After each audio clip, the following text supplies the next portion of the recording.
Our first speaker is Suzanne Chancellor. Suzanne is a lifelong experiencer and contactee.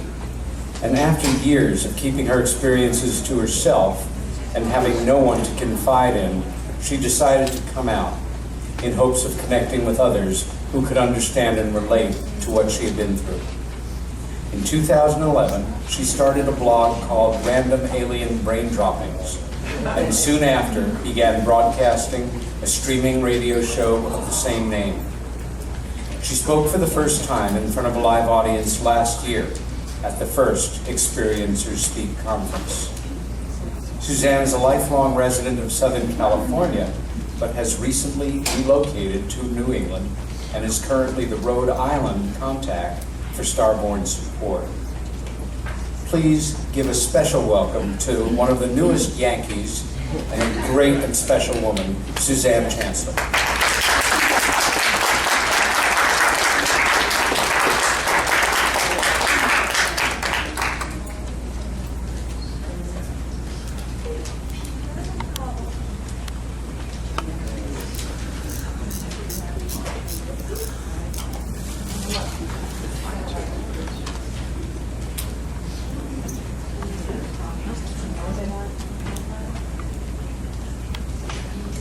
Good morning, everyone. Good morning.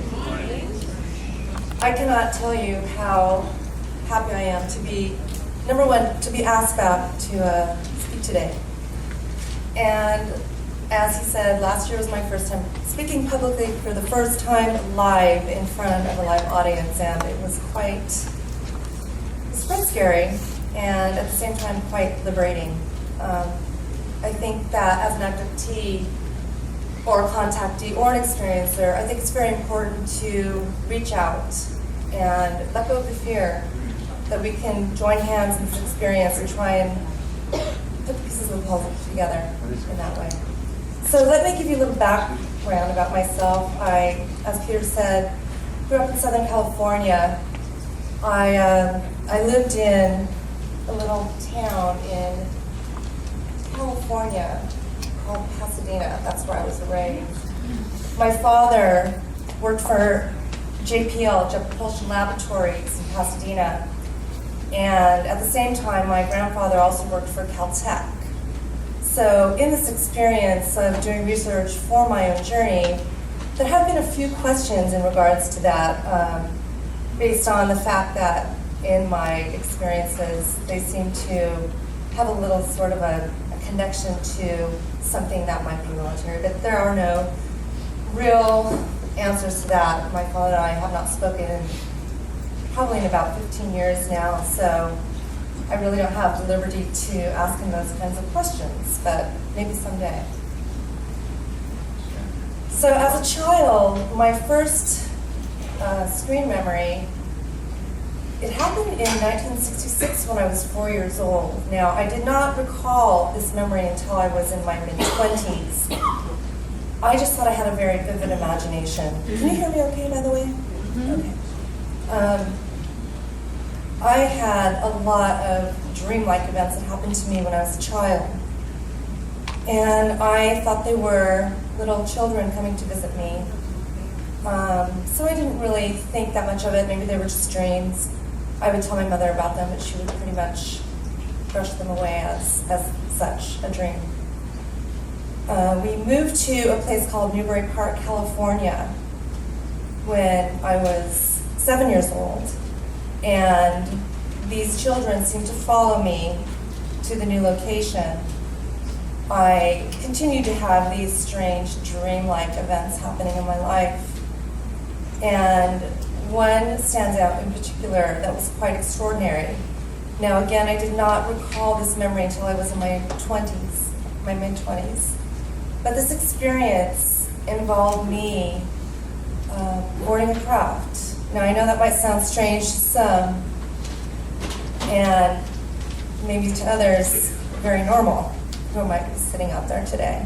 But for me, it was more of a fantastic journey because this experience was not scary at all. Now, the other experiences I had had with these beings left me with a very unsettling feeling, but this one was quite different. appeared on a craft. I have no idea how I got there. I just was in the middle of this enormous craft. And as I looked around me, the little gray people, as I called them, were all about doing their business. And I, standing there in wonder, just completely relaxed and calm. And as I looked around the room, they were all doing something, just about going about their busy work. And I looked to my left, and there were two humanoid teenagers, a boy and a girl. And they were the only ones that turned around and looked at me and recognized my presence in this room. And they turned back around and went about their business. And at that moment, an enormous being walked in the room. And I felt that he was the leader or something. I just felt his presence, his energy was so powerful. And again, so loving. This being had the same characteristics of a typical gray that you would read about or see. But his head was enormous. And he had a very bulbous forehead, and he was wearing a silvery, shimmering cape. And he looked down at me, and when I say he gave me a telepathic tap on the shoulder, for anybody out there who's had any telepathic communication with these beings, you know what I mean. But it was one of love and of calmness. And he looked at me, and he gestured over to the side of the craft, and so I followed him, and when I went over to the side of the craft, he waved his hand across the side of the wall, and it opened up as an enormous window. And I could see the earth. And at that moment, I thought, wow, now I know what's going on. And don't ask me why I knew that. Just all of a sudden, everything started making sense to me when I saw that I was above where I lived. He then gestured me to follow him down a hallway, and I did so. And as I walked down this hallway, there were doors on either side. It was a long hallway, and each one was arched. And the first one that I came upon, I looked in, and it was a room full of, I would say, teenagers and maybe a little bit younger, staring at a screen.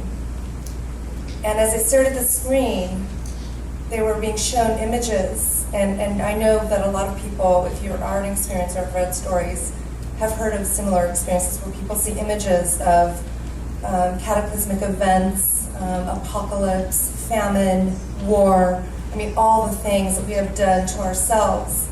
And I felt as if he was trying to, or they were trying to impress on the audience what has happened. It was so fast. It was like a slideshow. It was almost like, subliminal, I would say.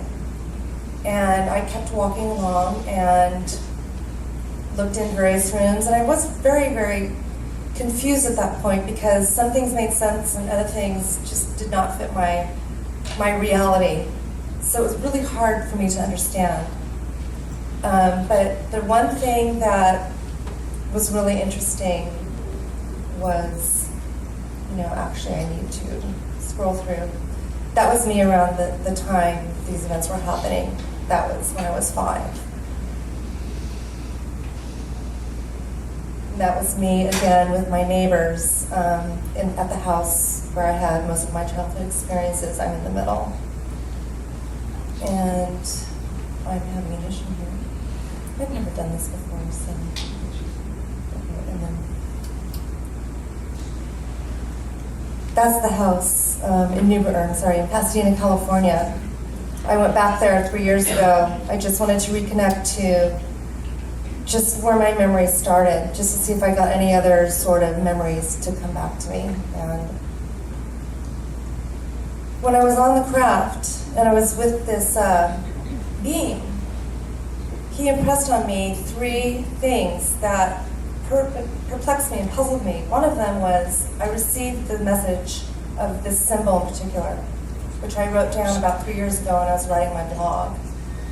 I have no idea what it means. It just was, it's something of some sort of importance. And I said to him, and all these exchanges are all telepathic. And I said, I don't understand. He says, you will when it's time. It will make sense. And I said, okay. Another message he gave me it was an algebraic equation. Now, I'm horrible at math, so I laughed. And I said, there is no way I'm going to remember this. And he said again, you'll remember this when it is time for you to remember. The third thing that he impressed on me of importance was that the cure for cancer was something that we used every day. Now, mind you, I'm about 9 years old at this time and not really worried about such things. And he said something very important, and it was, we're looking too hard. We're looking beyond the obvious. And he was trying to impress on me that we do that with a lot of things, that we make things so complicated. And I thought that was really interesting. And now that we are starting to learn a lot about alternative methods of treating cancer, including cannabis, it really makes me wonder if that might be what he was referring to. Just my own personal interpretation. I started having a lot of precognition and a lot of psychic abilities happening in my early teens and through my 20s. And in 1987, when I had a 1-year-old daughter, I saw Communion, the book by Whitley Strieber. Oh my goodness. Okay. At the bookstore. And I walked in the bookstore, and I know a lot of you out there nodding your heads, because I think a lot of us have had a similar experience when we've seen that cover. On one hand, it's very, very comforting. On the other hand, it's extremely horrifying. But we're drawn to it for some reason. And I looked at that book, and I had to pick it up. And I read the cover leaf, and I brought it home, and I read it in one day. That book really opened up my eyes to a lot of things and was the catalyst for me to remember the things that had happened to me as a child, because Whitley's descriptions of a lot of his earlier childhood experiences definitely mirrored mine. And I was in shock. And I felt so alone, because how could I explain this to anybody, including my own family? And so I didn't. I kept it to myself. I knew that I was a mother. I could not risk the thought of having my child taken away from me or being deemed as an unfit mother was not an option, or losing my job was not an option. At the time, I was a single mother. In 1989, I was engaged to be married, and at the time, my daughter was 3. And I had been having a lot of weird experiences when I started this relationship, and so I shared this with my fiance, and I explained to him, I figured, I'm getting married to this man, I need to share this part of me with him because this is who I am, and I know that I don't have any control over it. And he could take it or leave it, basically, it was like, on the one hand, you know that there's the risk of losing this person who you're in love with. And on the other hand, you have to be free. And so we had an inside joke. And that was after a very strange evening, let's say, while we're sleeping, waking up in the morning, he would look at me sometimes and say, "Did the visitors come last night? Because I slept like shit." Yes, I know. And so I would roll my eyes and I'd say, "Yeah, I think so, but I don't know anything." So he would just look at me and shake his head and walk away. So one night in particular, I was laying down on my bed and my daughter was sleeping in her bedroom and I couldn't sleep. And I looked up at the ceiling and there were all these prismatic shapes floating around the ceiling. And I thought, well, that's strange, because where's the light coming from? It was almost like there was a prism in the window, and the light was refracting through the prism and shining on the ceiling. And I was just looking in awe and wonder. And at that one moment, a gold disc flew in across my bed from the window and just metamorphosized into a woman. Now, I knew it was a woman because I could see her in my periphery, but when I went to look at her, I could not turn my head. All I could do was move my eyes. And I could see that this disc had transformed into the shape of a woman with long blonde hair. And I am just petrified. I couldn't speak. My husband was asleep. I'm sorry, my fiance. Excuse me. And she starts speaking to me telepathically. And she says to me, where I come from, marriage is the most sacred part of our existence. And I am giving you the chance to experience this if you wish. And I'm thinking, what in the hell is going on? And immediately in my head, I said, I am so glad that you don't look like what you normally look like. Because if you did, I think I would freak. And she said, well, if you want to know what we look like, then look at the window. Now, at that moment, at the same time, I'm horrified but curious. And then I could not move my head. But I turned my eyes, and what I saw was that. Goodness gracious, what have I done? Where's Chris? No.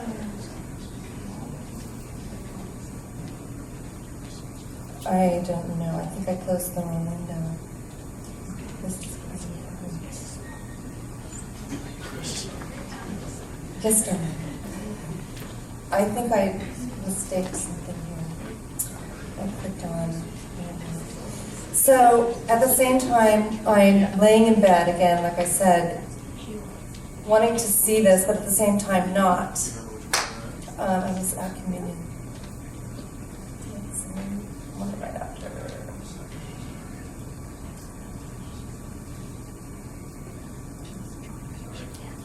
Sorry about this. This has been my morning.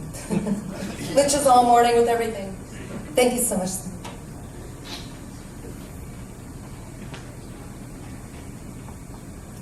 This is what I saw.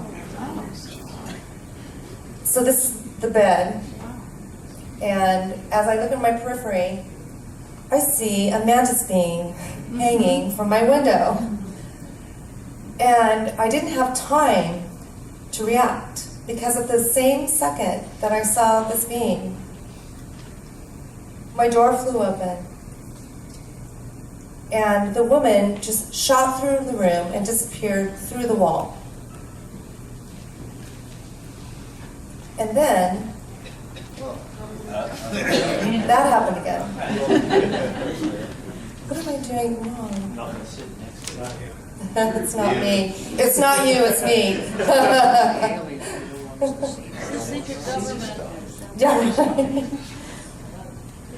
Okay, that's what came in my bedroom. 3 little blue beings came in and sat at the end of my bed, or stood at the end of my bed, and I'm staring at these things and I'm thinking, what the heck is going on here? And they say to me, it's Elise, my daughter.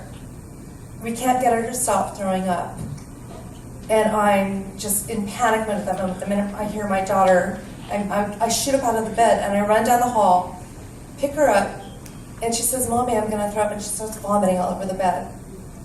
And I'm just forgetting about everything that had just happened prior. Put her in the bathtub, washed her off, and laid in her bed with her until she fell asleep. I went back to bed and woke up in the morning, and everything seemed fine. And my fiance said to me, did the visitors come last night? And I said, I think so. But don't say anything, because my daughter, there's something about my daughter that she reacted to the situation quite violently. So I didn't want to frighten her. So I poured her some juice and I walked over to the table, and she's doodling a little picture. And let's hope that I don't get rid of this again. And this is what she drew. And I said, well, honey, that's really cute. What is that? And she says, oh, Mommy, it's the animal from my dream last night. And I said, well, honey, that doesn't really look like an animal. And she says, well, they're not really animals, but they're not really people either.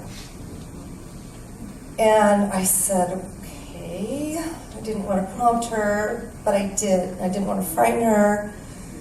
So I said, well, what did it look like, honey? And she says, well, there were 3 of them. and they were blue. And I said, well, what were they doing, honey? And she says, well, they were smelling me and they were telling me that they loved me. And I just, again, this is the first time that I've ever had validation that these things were real, because it involved my own daughter. And I said, well, what are those little lines next to the ears? She goes, well, that's where the ears should be, but they don't have any ears. And I said, well, what's that little squiggly thing over its head? And she said, it's a cloud, Mommy. They come from the clouds. Now, I don't know if any of you out there who are experiencers have children, but if you do, consider your experiences that you've kept to yourself your whole life and then hearing them out of the mouth of your child. She's 27 years old now and doesn't have any memory whatsoever. In fact, she tells me quite blatantly, I don't believe in it, Mommy, and I don't want to talk about it. And so I've just said, I'll just leave it alone, because everything is in its time, as I knew it was for me when I was in my mid-20s, about the same age that she is now, that I started recalling my memories. We also had a few strange visitations, one involving a couple who spent the night one night. We had gone out to dinner and decided they were having too much to drink that night, and so they decided to spend the night. And in the morning, my fiance said again, did the visitors come? I said, I don't know, I think so. And my friend, Alona, comes out of the shower and she says, check this out. And I look at her arms and she's got two perfect concentric circles, one on each arm, and they're underneath the skin. It's almost as if someone had taken a glass and suctioned the melanin right out of her skin. And I thought that was quite strange. Now, I've never heard of anything like that before. We tried to rub them off, and they wouldn't go away. They were there for about 2 weeks. I called her quite frequently for the next 2 weeks and asked her if anything else strange had happened to her, because I felt that we might have had an experience that night. I didn't have any memory of it whatsoever, but I thought, am I going to lose a friend over this? Was my first thought. Because again, I had never shared these things with anybody else but my then fiance. In 1994, we moved to we were living in Camarillo, California. And I had a family sighting of a craft as we were driving home from my mother's house on Thanksgiving. And ironically, as we're driving and we see this flash of light across the freeway, my whole family commented on it. And 2 days later, in the local Ventura County News Chronicle, there was an article by MUFON, Ventura County, about two girls who were driving on that very same highway at the very same time, the very same night, about 10 minutes ahead of us, who had 2 hours of missing time. And I thought that was quite strange, and I had read Bud Hopkins' book, Missing Time, so I was very familiar with these events. And knowing what I had known based on my own research about the, I'm going to say, the abduction phenomenon, or the fact that we were experiencers and I was a contactee, I knew there was some sort of a correlation. So I did call MUFON, and they promptly came to my house for an interview, as I had told the director that I had had other experiences, and she was quite fascinated. And she asked me if she could bring a doctor with her to examine me.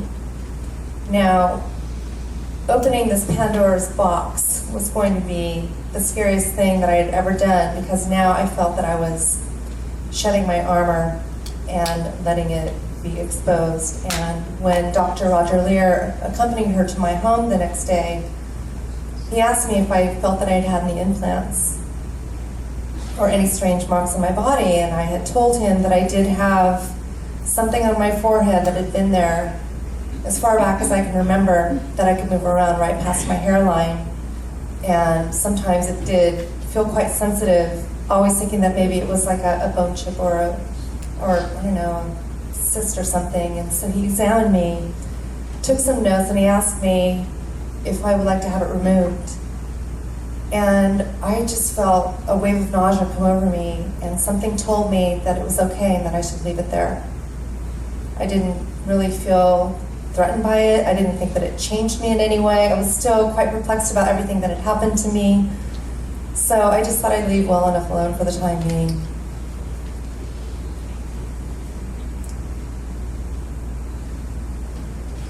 The next couple of years, I really noticed a lot of precognition, precognitive dreams, a lot of psychic awareness.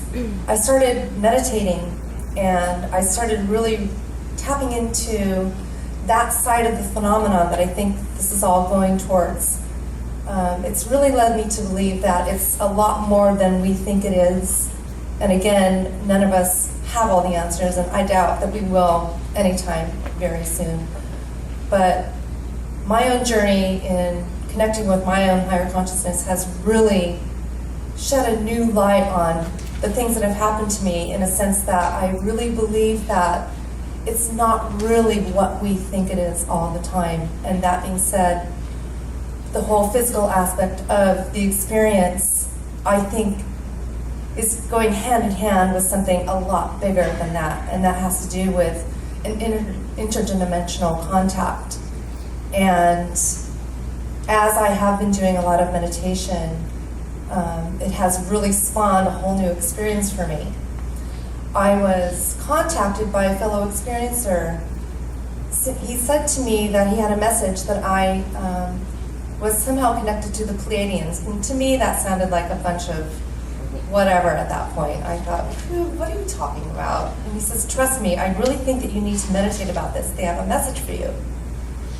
And I thought, okay, just to appease him, I'm going to say, all right, well, if you really think that this is true, then I will do what you said.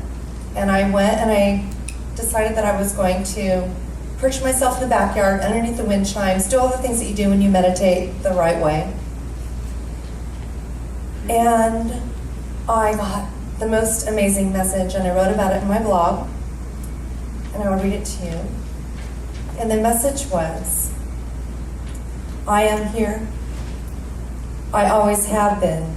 The subtle messages that you've received during this Earth mission were intended for you, but you were not open enough to truly understand their meaning. Every moment of deja vu or synchronicity were comprehended as mere coincidence. What you need to understand is that they were intentional, but you were too, quote unquote, young to see them as such. The tools have always been there, and although they were always available, you've never chosen to use them until now. Like the other day when you opened the drawer looking for something, but you could not see it. You looked again, and it was right in front of you. The time that you asked us to show ourselves to you during a time of complete distress, we did so. Yes, that was us, and we are here. You saw us because you were open.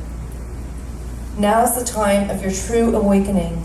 The messages that you've received in the past will now come forth in the present. Because you have awakened, they will make perfect sense. The feelings regarding certain people being in your life for a reason is correct. We have connected you with one another, but pay close attention to the ones with whom you experience great synchronicity. Reevaluate what role they play on this Earth mission, and the answers will be given to you. Your path was written before you arrived at your present existence. You are here now to complete this task, as it is of great importance that you connect with the other star seeds so that you may enlighten the others who are not yet open, so they may see the paths that have been set for them. So, here I am, doing as I am told. With that being said, I also experienced the most amazing synchronicity, heeding that message. I started meditating quite frequently, and one evening I was drawn to close my computer. I was writing my book and go into the bedroom and meditate for 15 minutes it was a very direct message, very specific. At the edge of the bed, facing the armoire, turn off the lights, all this. And I sat there, and I got nothing, absolutely nothing. And I went back into the living room, and I opened up my computer, and I clicked on Facebook, and at that one moment, a gentleman clicked clicked hello for me. Now, what had happened is this. As I'm basically getting really close to the end of my presentation, unfortunately, I'm having trouble with the mouse again.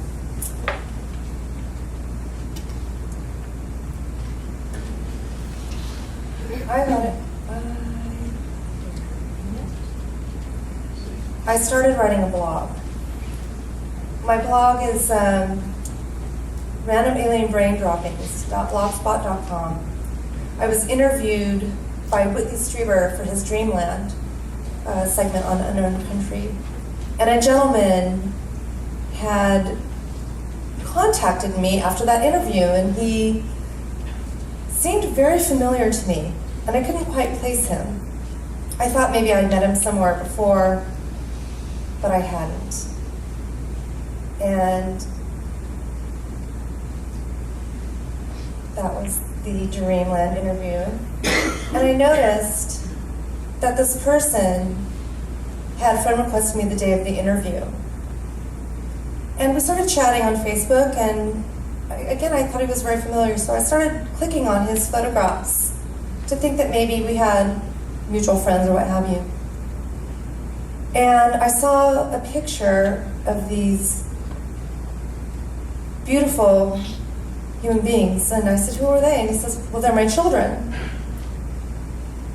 And I thought, wow, they're quite lovely, and I don't really recognize them.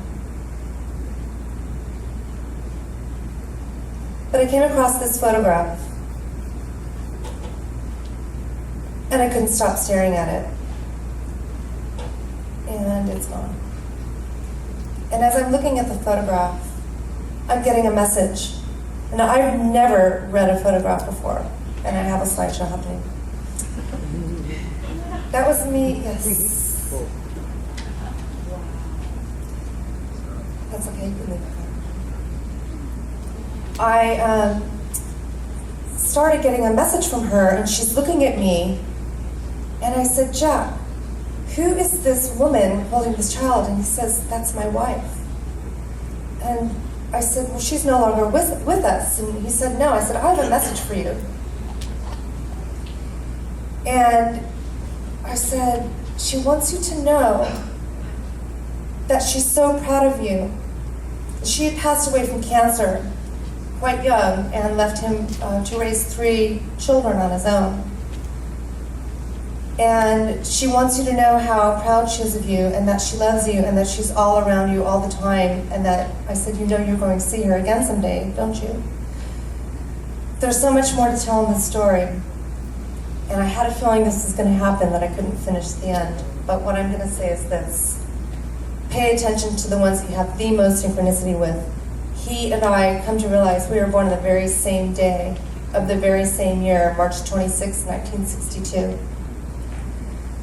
He friend requested me the day his father had passed away, April 20th, years ago. We felt a sense of urgency that there was something that we needed to be doing together.